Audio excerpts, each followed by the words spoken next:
From your homework, take a look at problem number 41, the point -4, -3, and 5, 3.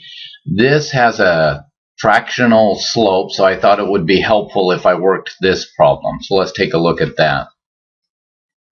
There's our 2 points. We need to find the slope. So once again, we will subtract the y's over subtract the x's.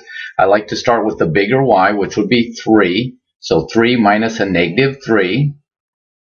3 minus a -3 becomes plus. 5 minus a -4 becomes plus.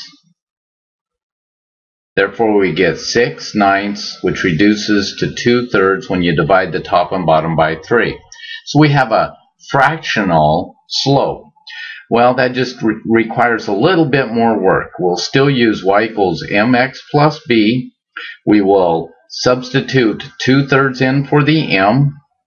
For the x, we're going to substitute one of these x values. I don't like to deal with negatives, so I'll choose the positive.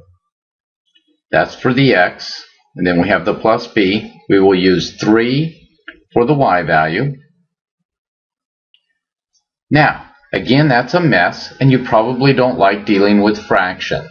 So I would suggest the first thing you do is clear the fractions. And because there's a 3 in the denominator, the easiest way is to multiply everything by 3. That will clear the denominator. Again, when you multiply a whole number times a fraction, that whole number is really over 1, so it multiplies times the top. In other words, it looks like this, even though I don't usually put the 3 over 1.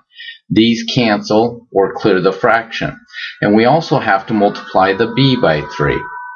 So once I simplify that and multiply everything out, I would have 9 equals, these cleared, so we are left with 2 times 5 or 10.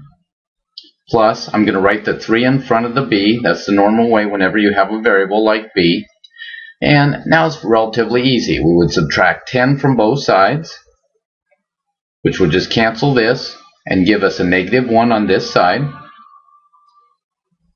And with -1 equals 3b, we just divide both sides by 3 and find that b is equal to -1/3. Therefore, we have the slope of 2/3. We have the b, -1/3. So the equation is y equals mx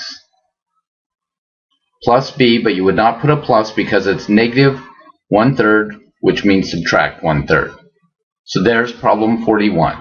With that, I think you can handle most all the problems in that section. Good luck.